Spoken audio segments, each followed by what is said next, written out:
네, 시편 113편부터 118편을 보통 이제 이집트 할렐 시편이라고 그랬죠. 이집트에서 출애굽한 사건을 기념하고 감사하는 6월절 명절 때 노래 불렀던 그 시편이라는 의미입니다. 그래서 113에서 114는 이제 6월절 식사 전에, 그리고 115부터 118은 이제 6월절 식사 후에 불렀던 찬송시라고 합니다. 그러니까 이제 오늘 공부하게 될 시편 115편은 6월절 식사를 마치고 불렀던 찬송인데, 마가복음 14장 25절에 보면 진실로 너희에게 이르노니, 예수님께서 말씀하십니다. 내가 포도나무에서 난 것을 하나님 나라에서 새 것으로 마시는 날까지 다시 마시지 아니하리라 하시니라. 예수님 이제 마지막 6월절 자리에서 말씀하십니다. 그리고 6월절 식사가 끝나고 나서 이에 그들이 찬미하고 감람산으로 가니라. 이날 이제 예수님께서 6월절 식사를 마치고 아마 불렀을 법한 찬송 중에 하나가 시편 115편이었다고 우리가 추정할 수가 있습니다. 1절, 여호와여 영광을 우리에게 돌리지 마옵소서. 우리에게 돌리지 마옵소서. 오직 주는 인자하시고 진실하심으로 오직 주의 이름에만 영광을 돌리소서. 그래서 이제 시편 115편은 우리가 구체적으로 누가 지었는지, 어느 시대에 지었는지 확실히 알 수는 없지만 이제 이것이 6월절 식사 자리에서 불러졌다는 그런 6월절에 그런 관련된 노래라는 걸 생각하면서 이제 봅니다. 그 시작은 영광을 오직 하나님께만 돌리십시오. 오직 여호와의 이름에만 영광이 돌아가게 하여 주십시오. 이렇게 가족들이 이제 6월절 식사 자리에 앉아서 하나님께만 영광을 돌리게 하여 주시옵소서. 우리들을 이집트의 노예 상태에서 구원해 내신 능력의 하나님, 구원의 하나님, 영광을 하나님께만 돌리게 하여 주시옵소서. 돌리시옵소서. 우리가 아니라 하나님께만 영광을 돌리소서. 이렇게 기도했다고 또 노래했다고 생각하면 그 6월절 자리에서 가족들이 모여서 찬송을 부르는 그 자리가 어떻게 보면 인생의 목적을 되새기는 그런 자리가 되는 것입니다. 영광을 하나님께만 돌려, 우리가 아니라 하나님께만 영광을 돌리십시오. 하나님을 영화롭게 하고 영원토록 즐거워하는 것이 우리 인간의 존재 목적이라고 웨스트민스터 의리 문답 제1문에서 얘기하고 있습니다. 인생의 목적을 되새기는 노래입니다. 6월절 식사 자리에서. 그러므로 너희는 이렇게 기도하라. 하늘에 계신 우리 아버지여, 이름이 거룩히 여김을 받으시오며. 마태복음 6장 9절. 같은 맥락입니다. 매일 우리는 하나님께 영광 돌리는 삶을 살게 하여 주십시오. 이름이 거룩히 여김을 받으시오. 우리 삶 속에, 우리 교회 가운데, 우리 삶의 현장에서 하나님의 영광이 나타나기를 원합니다. 인생의 목적을 늘 이제 새롭게 다지면서 하나님의 영광을 위해 살게 해주십시오. 하나님의 영광이 나타나게 하여 주십시오. 이렇게 우리도 기도하는 겁니다. 이들도 이 시편 115편 이 노래를 부르면서 6월절 식사 자리에서 영광은 오직 하나님께만, 우리를 구원하신 하나님께만 돌려야 되는구나. 하나님의 영광을 나타내시고 하나님께만 영광이 돌아가게 하여 주십시오. 이렇게 기도하는 겁니다. 여기 보면 여호와여 영광을 우리에게 돌리지 마옵소서. 우리에게 돌리지 마옵소서. 오직 주는 인자하시고 진실함으로 주의 이름에만 영광을 돌리소서. 하나님께만 영광 돌려야 되는 이유, 하나님께만 영광이 돌아가야 되는 이유, 주님은 인자하시고 진실하심으로. 그래서 인자와 진실, 인자는 헤세드, 변하지 않는 사랑, 한결같은 사랑, 약속을 지키는 사랑. 진실, 에메트, 하나님만큼 신뢰할 만한 분이 없다는 것입니다. 인자와 진실. 인자와 진실의 결정체가 바로 누구냐? 예수 그리스도죠. 그래서 이 신약적인 표현은 은혜와 진리, 이렇게 표현할 수 있습니다. 말씀이 육신이 되어 우리 가운데 거하심에 우리가 그의 영광을 보니 아버지의 독생자의 영광이요 은혜와 진리가 충만하더라. 요한복음 1장 14절. 은혜와 진리, 요게 이제 히브리 말로 된 신약 성경이 있거든요. 히브리어로 번역된 신약 성경이 있거든요. 거기 보면 이제 헤세드와 에메트, 인자와 진실, 은혜와 진리 이렇게 번역이 되어 있습니다. 그래서 하나님께만 영광을 돌려야 하는 이유, 오직 일방적인 무조건적인 헤세드와 에메트, 인자와 진실, 은혜와 진리를 예수 그리스도 안에서 예수 그리스도를 통해서 우리에게 베푸셨기 때문에 우리가 오직 하나님께만 영광을 돌려야 되고, 하나님 오직 하나님께만 영광이 돌아가게 해 주십시오 기도해야 되는 것입니다. 1절 같이 읽겠습니다. 시작. 여호와여 영광을 우리에게 돌리지 마옵소서. 우리에게 돌리지 마옵소서. 오직 주는 인자하시고 진실하심으로 주의 이름에만 영광을 돌리소서.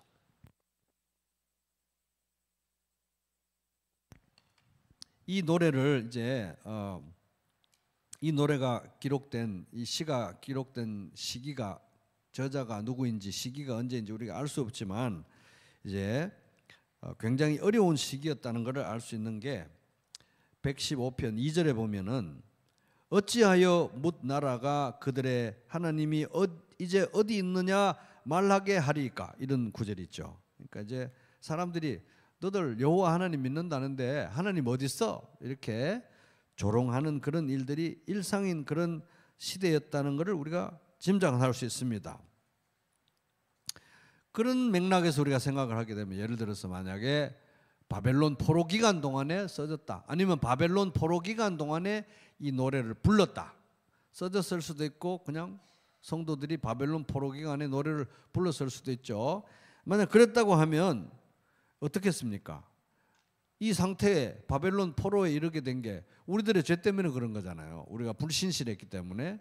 그러니 뭐 우리 자신에게 돌릴 영광이 없죠. 면목이 없는 거예요.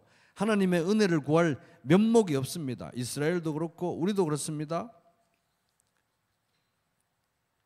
그래서 우리도 때때로 그렇죠. 하나님께 은혜를 구하고 도움을 구할 때 면목이 없어요. 우리가 이것을 구할 자격도 없는 것 같고 우리의 어떤 공로도 없습니다. 그때 무엇을 붙들고 기도하느냐? 하나님의, 저의 영광과 저의 공로가 아니라 하나님의 영광을 봐서 그렇게 해주십시오. 하나님의 신실함과 인자하심을 생각하셔서 도와주십시오. 이렇게 이제 우리가 나아가야 되는데, 그런 맥락에서 보면 또 이 1절은 우리에게 영광을 돌리지 마시고 하나님께만 영광을 돌리십시오 이렇게 하는데, 6월절 자리에서 만약에 상황이 안 좋다고 하면 이 노래를 부르면서 그래, 우리는 아무 자격이 없어. 우리한테 돌아올 영광도 없고 오직 하나님께만 영광이 돌아가야 되고, 그 하나님께 돌아가야 될 그 영광, 하나님이 가지고 계신 인자와 진리, 그걸 붙들고 우리는 지금 노래할 수 있고 기도할 수 있어. 그런 의미가 됐겠죠. 만약에 상황이 좋지 않다고 하면. 그러므로 이 불충실한, 누추한, 괴로운 삶, 이 가운데서 우리가 하나님 앞에서 도움을 구할 어떤 자격과 뭐 행위와 공로는 없어요. 그러나 하나님의 인자와 진실을 붙들고 오직 하나님의 영광을, 하나님의 이름을 위해서 그렇게 해주십시오.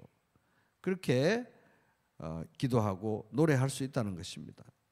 이제 어떤 상황에서 이 6월절을 지켰는지는 우리가 확실히는 알 수 없지만, 만약에 그런 안 좋은 상황이었다 해도 이 노래를 이렇게 부르는 것은 굉장히 아마 의미가 있었을 것이다 생각할 수 있습니다.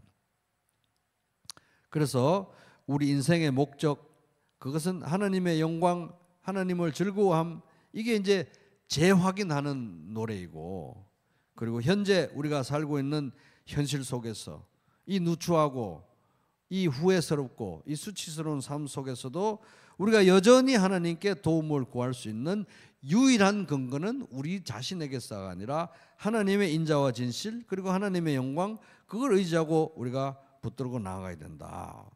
그러므로 우리는 어떤 현실 속에서도, 암울한 현실 속에서도, 바벨론의 풀무불 같은 그런 현실 속에서도 여전히 6월절을 지키고 여전히 예배를 드리고 그러는 우리에게는 여전히 미래와 희망이 있다. 왜? 우리는 우리 자신의 영광을 붙들지 않으니까. 그래서 우리 자신의 자격과 영광을 붙들고 추구하지 않고 오직 하나님의 이름과 영광과 인자와 진실을 붙들고 나아가기 때문에 그렇다 하는 것입니다. 2절 어찌하여 뭇 나라가 그들의 하나님이 이제 어디 있느냐 말하게 하리이까. 그래서 이제 그들의 하나님, 너들의 하나님 있다고, 여호와 하나님 있다고 믿는데 너희들의 하나님 어디 있니? 주변 나라들이 어떻게 이렇게 우리를 공격하고 모욕하고 조롱할 수가 있습니까 하나님? 이렇게 탄원합니다. 그러니까 그들의 하나님, 이러니까 우리의 하나님, 그 사람들이 우리의 하나님이 어디 있냐고 비난하는 거니까 우리도 공격하는 거고 우리의 하나님도 대적하는 거죠. 그래서 이게 하나님의 백성들을 공격하는 것이기도 하지만 궁극적으로 하나님을 대적하는 것이기도 한 것입니다. 이거 이제 질문은 어찌하여 문 나라가 그들의 하나님이 이제 어디 있느냐 말하게 하리까? 이거 몰라서 묻는 거 아닙니다. 어떤 구체적인 답을 원하는 것도 아니고 수사 의문문입니다. 수사 의문문. 그것은 어떤 의미냐 하면 저 사람들 어쩌려고 저러는 거죠 하나님? 저 사람들 어쩌려고 저러는 걸까요? 말이 안 되는 짓을 하고 있는 거 아닙니까? 심판이, 그들에게 내릴 심판이 불을 보듯 뻔한데 뭘 믿고 저러는 것인가? 이런 어조로 해석할 수도 있습니다. 이제 2절을 보면 시편 몇 편이 떠오르면, 여러분 몇 편이 떠오르면 2절을 보면 비슷한 시편이 어디 떠오르는 거 없어요 혹시? 시편 2편이 떠오르죠. 그죠? 2편. 시편 2편이 떠오릅니다. 시편 2편 1절 어찌하여 이방 나라들이 분노하며 민족들이 헛된 일을 꾸미는가? 세상의 군왕들이 나서며 관원들이 서로 꾀하여 여호와와 그의 기름 부음 받은 자를 대적하며 우리가 그들의 맨 것을 끊고 그의 결박을 벗어버리자 하는도다. 그죠? 시편 2편이 유사한 구절로 떠오릅니다. 시편에 총 시가 몇 개 있습니까? 150개. 150개가 있는데 그 시편 전체의 서론에 해당하는 것은 시편 몇 편 몇 편? 1편과 2편입니다. 2편. 1편과 2편 두 개다가 시편 전체의 서론에 해당.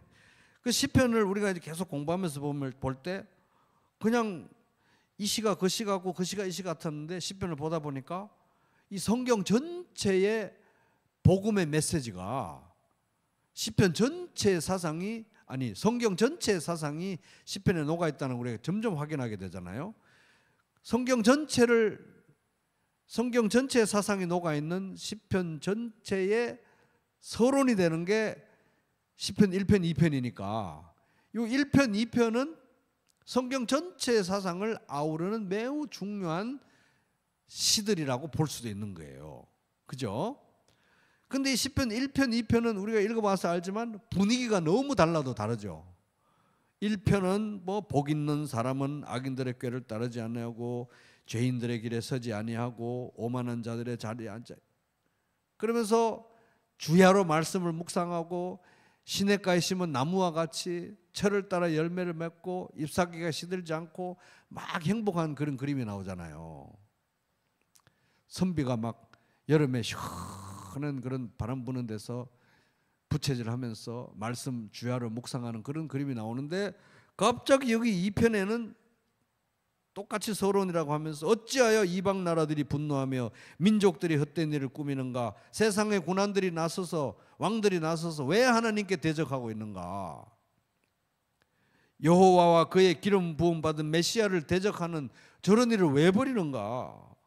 저들이 왜 하나님을 대적해서 우리가 하나님과 그 메시아가 우리를 메고 있는 이 결박을 벗어버리자, 그의 통치에서 벗어나 버리자, 왜 저러는가? 이런 얘기가 나오잖아요. 그러니까 이게 이제 이 시편 1편, 2편은 시편 전체의 서론이고 성경 전체의 사상을 아우르고 있고, 근데 분위기가 너무 다르니까 생각해 보면 시편의 서론인데 서론의 동전의 양면이라고 보면 되는, 양면, 동전의 양면이다. 그죠? 동전의 양면이다. 그럼 이제 우리가 생각해 볼 수 있겠습니다. 그 시편 1편에 보면 복 있는 사람 어떤 사람인가?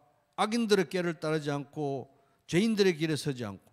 근데 세상은 바른 길, 뭐 악한 길 이런 게 문제가 아니라 다 성공하는 길을 꾀하고 성공하는 꾀를 추구하고 다 뭐 겸손한 게 좋다고 하지만 전부 다 회전 의자에 앉아가지고 오만한 자리에 앉기를 다 원해서 그렇게 죽을 힘을 다해서 노력하고 살아가는데, 복 있는 사람은 악인의 길을 따르지 않고 죄인들의 길에 서지 않고 오만한 자들의 자리에 앉지 않고 또 어떻게 합니까? 오직 여호와의 율법을 즐거워해서 율법을 주야로 묵상하고, 그러다 보면은 시냇가에 심은 나무가 철을 따라 열매를 맺으며 잎사귀가 마르지 아니함 같으니 그가 하는 일이 다 형통하리로다. 이렇게 아무 걱정 없이 사는 사람 같은 그런 노래를 이렇게 부르고 있는데, 이게 도대체 어떻게 가능한 어떻게 이게 가능한 것인가?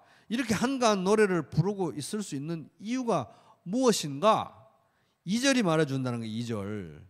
그러니까 아까 나라와 민족들이 여호와 하나님을 향해서 헛된 일을 꾸미고 여호와와 그의 메시아를 대적하고 그의 결박을 벗어버리자고 막 하나님을 대적하고 온 세계 온 민족들이 그렇게 하나님을 대적하지만 그들의 운명은 어떻게 되는가?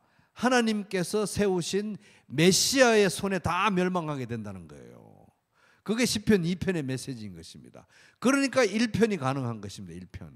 1편의 노래와 고백과 삶은 2편이 있기 때문에 가능한 거예요. 그들의 운명은 어떻게 됩니까? 시편 2편 5절, 그때에 분을 바라며 하나님께서 진노하사 그들을 놀라게 하여 이르시기를 내가 나의 왕 나의 메시아를 내 거룩한 산 시온에 세웠다 하시리로다. 내가 여호와의 명령을 전하노라. 메시아가 말합니다. 내가 여호와의 명령을 전하노라. 여호와께서 내게 메시아에게 이르시되 너는 내 아들이라. 독생자 예수님이잖아요, 그죠? 내가 오늘 너를 낳았다. 내게 구하라. 내가 이방 나라를 너의 유업으로 주리니 너의 소유가 땅 끝까지 이르리로다.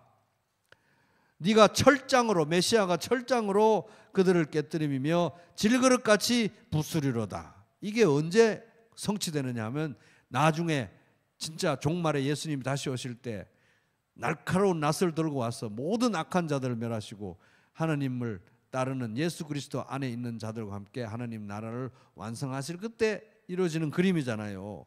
이런 게 있기 때문에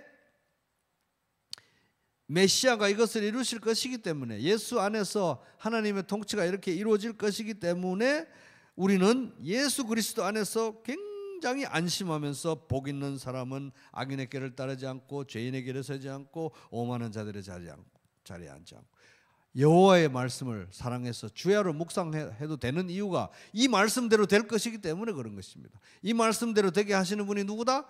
하나님의 메시아 예수 그리스도라는 거예요. 그러니까 이제 1편, 2편 이게 동전의 양면과 같은 것입니다.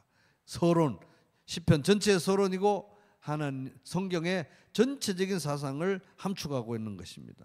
그러니까 오늘날 우리도 하나님 이제 예수님께서 우리에게 가르쳐 주신 기도가 뭡니까? 하늘에 계신 우리 아버지 이름이 거룩히 여김으로 하나님의 영광 나라가 임하시오며 뜻이 하늘에서 이룬 것 같이 땅에서도 이루어지게 해달라고 우리가 기도하잖아요. 이것을 이미 예수님이 십자가와 부활을 통해서 이미 이루셨어요. 그리고 장차 오십니다. 철장으로 모든 만국을 심판하러 예수님이 장차 오십니다. 이미 나라가 이루어졌는데 장차 완성되는 거예요. 그 사이에 이미 그러나 아직 이 사이에 우리 성도들은 어떻게 기도하며 사느냐?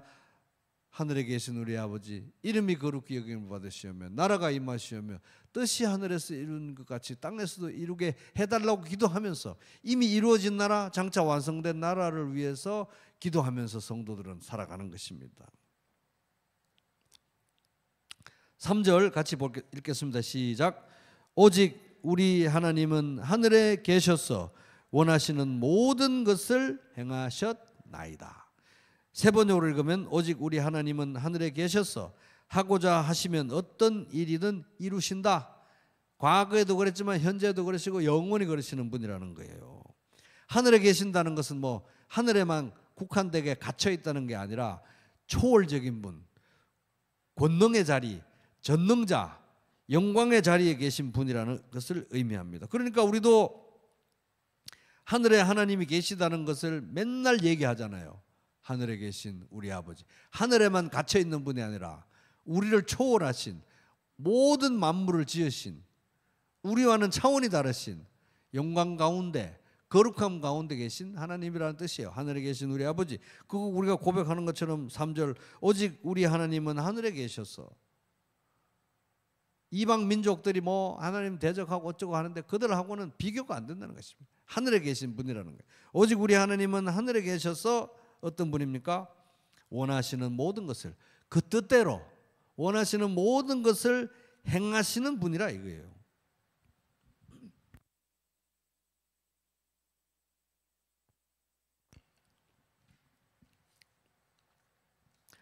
우리가 믿는 하나님은 이런 하나님이라는 거예요. 그들이 아무것도 모르고 너희들의 하나님이 어디 있냐고 맨날 조롱하고 이렇게 무시하고 핍박해도 우리의 하나님은 이런 하나님이시다라는 겁니다. 그걸 이제 유월절 자리에서 부모 자식들이 모여서 유월절 음식을 먹으면서 이렇게 노래했다고 생각하면 이게 완전히 체제 전복적인 그런 노래인 거예요. 바벨론에서 포로 생활하면서 이 노래를 부르는데 바벨론 왕 밑에 찍소리 못하면서 노동하고 살아야 되는 그런 사람들인데 자기들끼리 명절 지킬 때는 우리 하나님은 이런 하나님이라고 노래 부르고 있는 거예요. 저들이 너네 하나님이 어디 있냐고 욕하는 그 자체가 말이 안 되는 겁니다. 하나님 왜? 우리 하나님은 이런 하나님이니까 명절 지키면서 이렇게 노래했던 거예요. 우리도 마찬가지인 것입니다. 우리도 똑같은 노래하고 있는 거예요. 그죠? 이름이 거룩히 여김을 받으시고 나라가 임하시고 뜻이 하늘에서 이룬 같이 땅에서도 이루어질 줄로 믿습니다. 그렇게 그 일에 저도 참여하게 해주십시오. 내가 그걸 이루는 게 아니라 예수님이 이루셨고 완성하실 것인데 그 사이에 우리가 쓰임받고 있으니까 저도 그 통치와 통치의 확장에 참여하게 해주십시오. 기도하면서 참여하는 것입니다. 근데 하나님은 여기 봐도 원하시는 모든 것을 행하셨나이다. 이거 뭡니까? 하나님은 모든 일을 그 뜻대로 원하시는 대로 그 기뻐하시는 대로 이루시는 분이시다. 하나님은 모든 일을 그의 뜻의 결정대로 일하시는 분이라는 거예요. 바울이 에베소서 1장 11절에서 얘기한 것이 다 여기 구약에 다 이미 있는 것입니다. 그죠? 하나님의 기뻐하시는 뜻, 그 기뻐하심을 따라 그 기쁘신 뜻대로 하신 일이 뭡니까? 우리를 예정하신 거예요. 창세전에 예정하시고 그리스도 안에서 예정하시고 예수 그리스도의 십자가를 전제로 우리를 예정하신 것입니다. 그렇죠? 예수 그리스도 안에서 우리를 예정하시고 선택하시고 예수 그리스도 안에서 하늘에 속한 모든 신령한 복을 우리에게 주셨다는 것입니다. 그게 하나님이 지금 기뻐하시는 뜻이, 하나님이 원하시는 모든 것을 행하셨나이다 할 때 하나님은 기쁘신 뜻대로 자기 기뻐하시는 대로 행하시는 분인데 하나님이 원하시는 것, 하나님이 정말 기뻐하시는 뜻이 바로 이거라는 거예요. 예수 그리스도 안에서 우리를 구원하시는 게 하나님이 원하시는 뜻이었다. 그래서 그 그리스도 안에서 그리스도를 통해서 우리가 하나님의 자녀가 되었고, 왜? 그리스도 안에서 예수 그리스도를 통해서 우리가 하나님의 자녀가 됐기 때문에, 그리고 예수 그리스도의 피로 말미암아서 우리가 속량 곧 죄 사함을 받았습니다.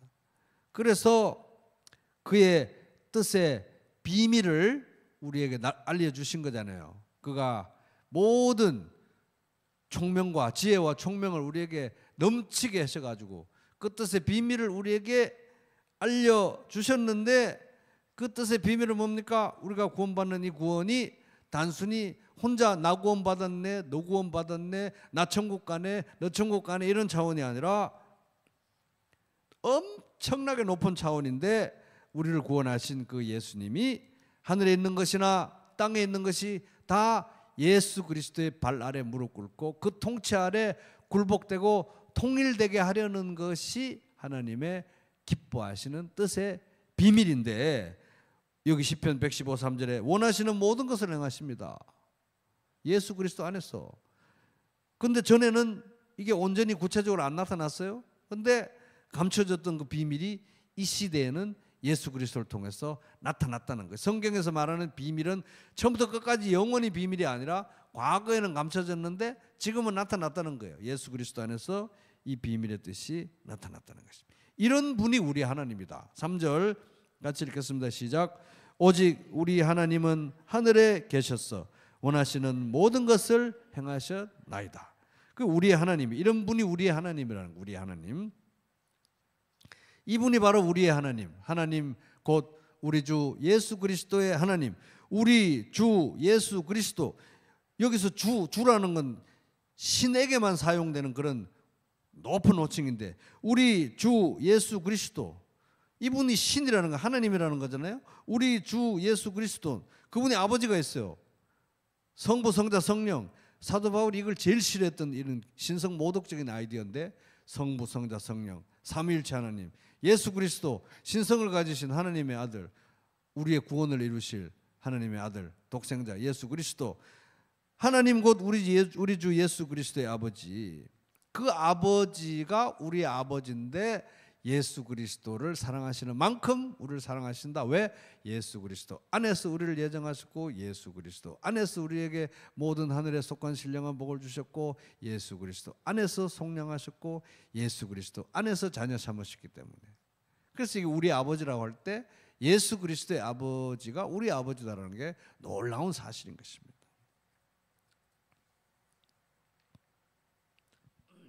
자, 시편 115편 1절에서 3절 저하고 소리 맞춰서 한번 같이 읽어보겠습니다. 시작.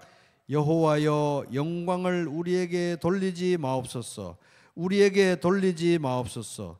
오직 주는 인자하시고 진실하심으로 주의 이름에만 영광을 돌리소서. 어찌하여 뭇 나라가 그들의 하나님이 이제 어디 있느냐 말하게 하리이까. 오직 우리 하나님은 하늘에 계셔서 원하시는 모든 것을 행하셨나이다. 그래서 우리가 왜 찬양해야 됩니까? 왜 하나님께만 영광 돌려야 합니까? 하나님이 바로 이런 분이기 때문에. 오직 우리 하나님은 하늘에 계셔서, 하늘에 계신 우리 아버지, 하늘에 계셔서 원하시는 모든 것을, 그 기쁘신 뜻대로 행하시는, 원하시는 모든 것을 행하셨나이다. 모든 일을 그의 뜻에 결정대로 하시는 일인데, 그 뜻이 바로 예수 그리스도 안에서 우리 가운데 나타났다 하는 것입니다. 그래서 바울이 이제 그 기쁘신 뜻대로 우리를 예정하사 예수 그리스도로 말미암아 자기의 아들들이 되게 하셨으니, 이는 그가 사랑하시는 자 안에서 우리에게 거저 주시는 바 그의 은혜의 영광을 찬송하게 하려는 것이라. 그러니까 우리가 하나님께만 영광을 돌리고 주의 인자하심과 진실함 때문에 하나님께만 영광을 돌려야 하는 이유, 바로 그것 때문에 그렇습니다. 모든 일을 그의 뜻의 결정대로 일하시는 이의 계획을 따라 우리가 예정을 입어 그 안에서 기업이 되었으니, 이는 우리가 그리스도 안에서 전부터 바라던 그의 영광의 찬송이 되게 하려 하십니다. 같은 맥락인 것입니다. 이런 분이기 때문에 우리가 여호와 하나님께만 영광을 돌려야 한다. 우리에게 영광을 돌리지 마옵소서. 우리에게는 하나님 앞에 나아가서 이것저것을 구하고 할 면목이 하나도 없습니다. 오직 하나님의 인자와 진실, 하나님의 영광에 우리가 기대어 구합니다. 그런 취지인 것입니다.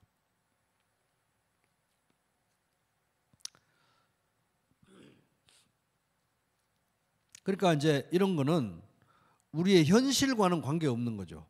현실이 어떠하든 노래할 수 있는 겁니다. 왜? 심지어 우리의 과오로, 우리의 잘못으로 벌어진 현실을 할지라도 우리가 우리 잘못을 예수 그리스도의 은혜의 보좌 앞에 나가서 회개하고 잘못을 고하고 용서를 구할 때 그리스도의 십자가 보혈로 용서해 주시고 다시 회복시켜 주시니까, 현실이 어떠한 상황이라도 우리는 하나님께 영광 돌리고 하나님이 어떠하신 분이심을 노래하고 주장할 수 있는 것이죠. 42장 3절, 시편 42편 3절, 사람들이 종일 내게 하는 말이 네 하나님이 어디 있느냐 하니 내 눈물이 주야로 내 음식이 되었도다. 시편 42편 10절, 내 뼈를 찌르는 칼같이 내 대적이 나를 비방하여 늘 내게 말하기를 네 하나님이 어디 있느냐 하도다. 이런 상황이 닥칠지라도 하나님, 우리는 면목이 없습니다. 우리의 영광과 자격에는 아무 근거가 없습니다. 그러나 하나님의 영광을 위해서, 하나님의 이름을 위해서, 하나님의 인자와 진실을 인해서 저희들을 도와주십시오. 예배하게 해주십시오. 노래하게 해주십시오. 나아갈 수 있다는 것입니다. 그래서 이제 우리는 이런 하나님을 모시는데, 그렇기 때문에 우리는 심지어 바벨론의 포로로 와 있어도 이렇게 노래할 수 있는데, 현실에서는 저 바벨론 사람들이 우리를 계속 욕하고 비웃고 조롱하고 너의 하나님이 어디 있느냐 그러잖아요. 그죠? 그게 그런 면에서 이 시인은 2절에서 수사 의문문을 아까 제기했잖아요. 2절 같이 읽어보겠습니다. 시작. 115 2절 시작. 어찌하여 문 나라가 그들의 하나님이 이제 어디 있느냐 말하게 하리까? 터무니가 없는 일이라는 거예요. 터무니가 없는. 우리 하나님은 이런 하나님이신데 저들이 우리에게 너희 하나님 어디 있냐고 말하는 것은 터무니가 없는 일이다. 왜냐하면 4절부터 적나라한 이유가 나옵니다. 그들이 지금 뭐 잠깐 득세해서 나라가 저렇게 해서 우리를 짓밟고 우리를 조롱하고 우리를 우습게 여기고 너희 하나님이 어디 있냐 하지만 터무니없는 일이라는 거예요. 어찌해서 저들이 죽을 줄 모르고 아무 근거 없이 맥락 없이 어떻게 우리를 욕하고 있죠? 하나님? 4절부터 나온 내용은 그들이 의지하고 있는 신이라는 것들은 이런 것들인데 이렇게 말하는 거예요. 4절 보세요. 4절. 그들의 우상들은 금과 은이요. 제가 읽을게요. 금과 은이요. 그죠? 금과 은이라는 금과 은에 지나지 않는다. 사람이 손으로 만든 신이라는 거예요. 사람이 손으로 만든 것이라. 그 대표적인 그 특징은 뭡니까? 입은 있는데 말을 못해요. 그죠? 입이 있어도 말하지 못하며, 눈이 있어도 보지 못. 눈은 있는데 못 봅니다. 귀가 있어도 듣지 못하며, 코가 있어도 냄새 맡지 못하며, 손이 있어도 만지지 못하며, 발이 있어도 걷지 못하며, 목구멍이 있어도 작은 소리조차 내지 못하는 이런 신들을 의지하면서 왜 살아계신 하나님을 의지하는, 하나님 살아계신 하나님의 손에 붙들린 우리들에게 너희들의 하나님 어디 있냐고 말하는 게 이게 너무 터무니없지 않습니까? 하나님 어떻게 이런 일이 일어나는 건가요? 이렇게 노래하고 있는 것입니다. 그들의 신들은 이런 존재라는 거예요. 멋지게 금과 은으로 꾸며놨지만 입이 있어도 말도 못하고, 눈이 있어도 보지 못하고, 귀가 있어도 듣지 못하고, 손이 있어도 만지지도 못하고, 발이 있어도 걷지 못한다. 목구멍은 어떻게 만드는지 모르지만 휘바람 소리도 못 낸다는 거예요.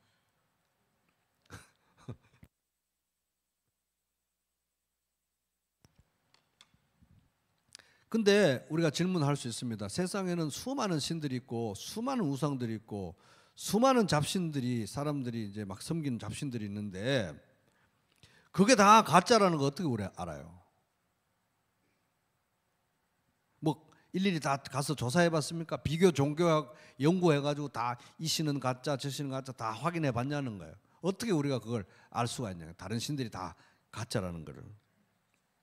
하나님이 유일한 분이시기, 하나님이 유일한 신이시기, 하나님이 유일한 참 신이시기 때문에 다른 건 다 가짜일 수밖에 없는 것이죠. 참 신은 하나님 한 분밖에 없기 때문에 성삼위일체, 성부, 성자, 성령 하나님 외에는 다 가짜라고 하나님께서 친히 말씀하셨고, 그렇기 때문에 너는 나 외에는 다른 신들을 내게 두지 말라 출애굽기 20장 3절 명령하신 것입니다. 그러니까 우리가 다 연구해보지 않아도, 그죠? 다 연구해보지 않아도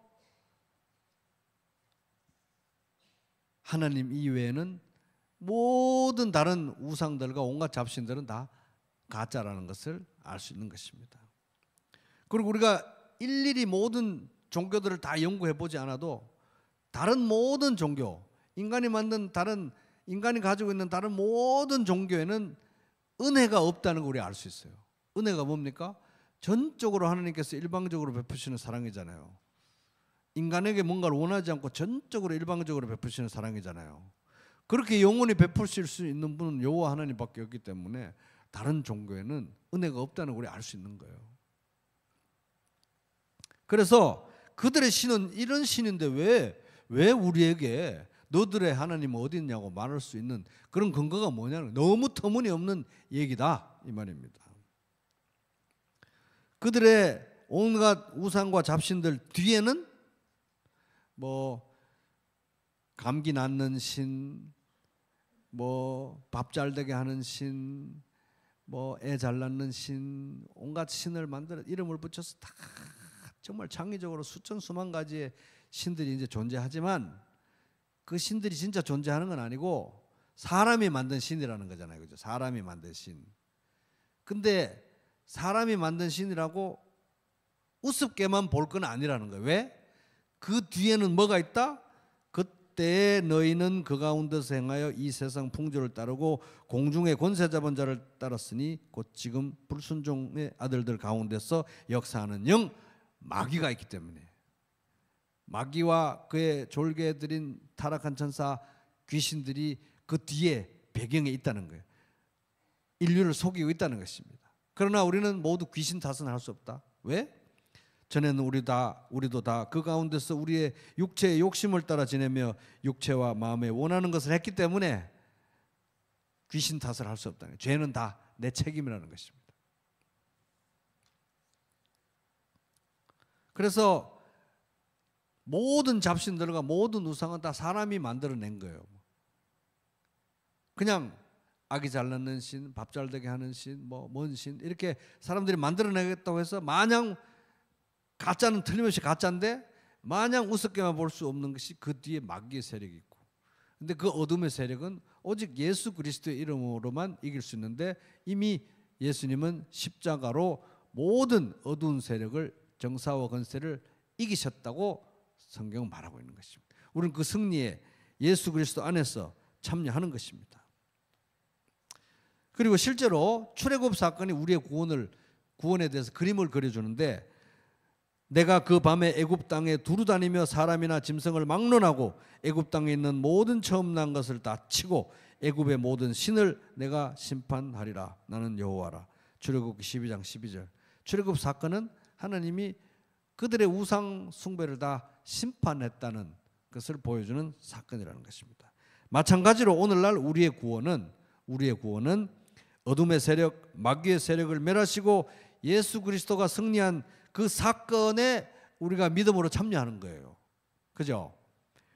출애굽은 하나님 안에서 이집트의 모든 신을 심판하신 그 사건에 참여하는 거고, 오늘날 우리가 구원받은 것은 마귀와 어둠의 세력을 십자가로 멸하시고 부활로 승리하신 예수 그리스도의 승리에 참여하게 되는 사건이라는 거예요. 그러니까 긍휼이 풍성하신 하나님이 우리를 사랑하신 그 사랑을 인하여 허물로 죽은 우리를 그리스도와 함께 살리셨고, 괄호 열고 너희는 은혜로 구원을 받은 것이라 괄호 닫고 또 함께 일으키사 그리스도 예수 안에서 하늘에 함께 하늘에 앉히시니, 이런 사건이 오늘날도 발생했다는 것입니다.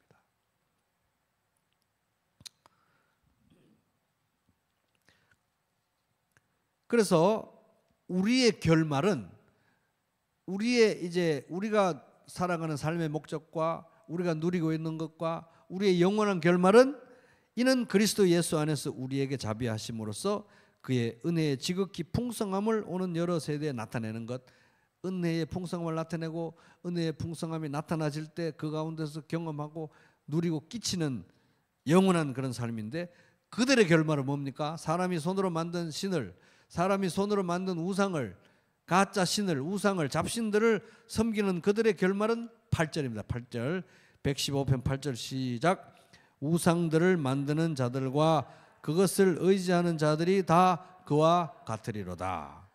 그죠? 그래서 115편 8절을 세 번으로 읽으면 우상을 만드는 사람이나 우상을 의지하는 사람은 모두 우상과 같이 되고 만다. 비슷한 구절 135편 8절 그것을 만든 자와 그것을 의지하는 자가 다 그와 같으리로다. 이 굉장히 심오한 말씀이에요. 우상 숭배하는 자들은 우상처럼 되고 만다는 거예요. 우상처럼.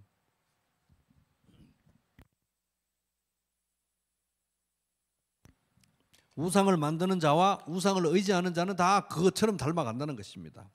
예를 들어서 내가 돼지를 우상으로 숭배하면 돼지 같은 사람이 되고, 바위를 우상으로 숭배하면 돌 같은 인간이 된다는 거예요. 우상을 예배한다, 우상을 숭배한다는 건 최고라고 그래요. 최고야, 최고. 당신이 최고야, 이거거든요. 그러니까 돈이 우상이면 돈이 최고야. 권력이 우상이면 뭐니 해도 힘이 있어야 돼. 권력이 최고야. 그런 거 다 필요 없고 그냥 노세 젊어서 노세. 쾌락이 최고야. 쾌락을 숭배하는. 그러면 내가 예배하는 거, 숭배하는 것처럼 인간이 변질되어 간다는 것입니다. 그래서 우리가 돈을 성실하게 벌고 자기 노동의 대가를 가지고 가족들을 또 섬기고 하는 그런 정상적인 경제활동 말고 돈을 예배하기에 이르면, 돈을 예배하면 돈 같은 사람이 되는 거예요. 속물이 되는 것입니다. 속물. 권력. 자기에게 권력이 주어지면, 위치가 주어지면 남을 세우는 데 사용을 해야지. 그 권력을 취해가지고 남을 짓밟고 권력에 찌들게 되면 괴물이 되는 거죠. 괴물 같은 인간이 되는 것입니다. 쾌락을 숭배하면 노세 젊어서 노세 쾌락을 숭배하면 중독에 빠지게 되는 것입니다. 중독. 그래서 사람의 제일 되는 존재 목적은 하나님을 영화롭게 하고 하나님을 영원토록 즐거워하는 거니까. 그래서 우리는 돈이 최고야, 뭐니 해도 권력이 최고야, 노는 게 최고야, 쾌락이 최고야, 이게 아니라 하나님이 최고야. 하나님을 예배할 때 우리는 누구를 닮아갑니까? 하나님을 닮아가는 것입니다. 그러므로 여러분은 사랑을 받는 자녀답게 하나님을 본받는 사람이 되십시오. 에베소서 5장 1절. 그래서 우리는 하나님을 닮아가야 되는데 어떻게? 하나님을 예배함으로써. 하나님이 최고야. 하나님을 예배함으로써 하나님을 닮아가야 된다 하는 겁니다. 그래서 나는 지금 뭐 그런 말 있잖아요. 몇 살이 되면 사람이 자기 얼굴을 책임져야 된다. 뭐 그런 게 외모가 중요한 게 아니라, 외모는 뭐 어떻게 될 수도 있죠. 근데 외모가 중요한 게 아니라 나의 성품이 지금 어느 방향으로 변화가 진행되고 있는지, 나의 현재 나는 어떤 사람으로 변화되어 가고 있는가, 무엇이 되어 가고 있는가, 이거는 내가 지금 정말 저 깊은 마음속에 무엇을 예배하고 있는지를 보면 알 수 있는 거예요. 우리 부평교회 성도님들은 다 예수님처럼 변해가시기를 바랍니다. 우상들을 만드는 자들과 그것을 의지하는 자들, 만드는 이유는 의지하기 때문에, 의지하는 자들은 다 그와 같으리로다. 그래서 우상을 만드는 사람들, 우상을 예배하는 사람들, 우상을 의지하는 사람들인 것입니다. 의지하는 사람들. 우리는 우상 대신에 뭘 의지해야 됩니까? 이스라엘아 여호와를 의지하라. 여호와를 의지하라. 자, 9절, 115, 9절 읽어보겠습니다. 시작. 이스라엘아 여호와를 의지하라. 그는 너희의 도움이시오 너희의 방패시오. 여호와를 의지해야 된다는 것입니다. 그래서 우리가 여호와를 의지할 때 우리는 여호와 하나님께 기도하게 되죠. 왜? 여호와 하나님이 우리의 소원을 들어주시고 우리의 문제를 해결하시고 우리를 인도하실 거니까, 그죠? 여호와를 의지하는 사람들은 여호와께 진심으로 기도하는 것입니다. 그래서 이 기도의 놀라운 능력 중에 하나는 뭐 응답이 되고 뭐 이런 것도 중요하지만, 기도의 가장 아름다운 결과는 여호와 하나님을 의지하고 여호와 하나님께 기도할 때 우리가 사실은 여호와 하나님을 닮아간다는 거예요. 닮아간다. 여호와 하나님을 닮아간다.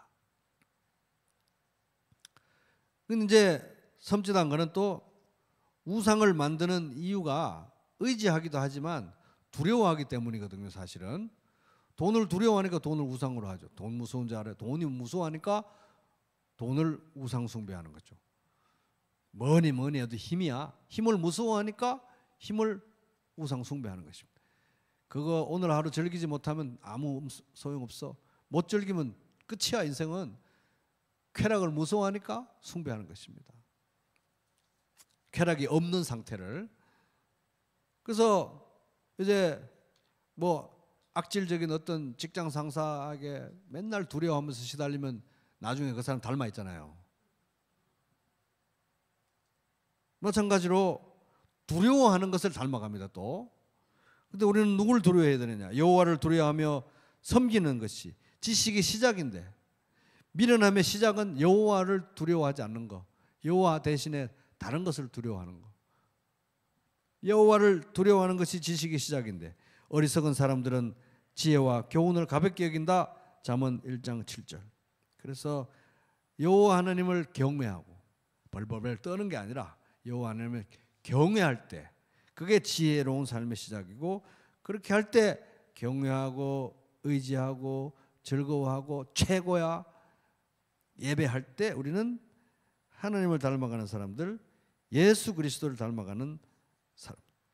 그러니까 이게 보면 계속 사랑하고 계속 숭배하고 계속 경외하고 이래도 괜찮은 대상은 딱 한 분밖에 없어요. 하나님 한 분밖에 없어요. 이 세상의 피조물 중에는 아무도 없다는 것입니다. 그 어떤 사람도 이런 대상이 될 수가 없어요. 계속 좋아하고 계속 다가가고 계속 사랑하고 계속 예배하고 계속 그래 보세요. 다 말라 서로 다 말라 죽는 거예요. 근데 오직 그래도 괜찮고 그래도 영원히 성장할 수 있고 그래도 영원히 행복할 수 있는 대상은 여호와 하나님밖에 없다. 그래서 하나님을 두려워하고 경외하고 사랑하는 가운데 하나님만 예배하는 그런 건강한 하루하루 되시기를 주님의 이름으로 축복합니다.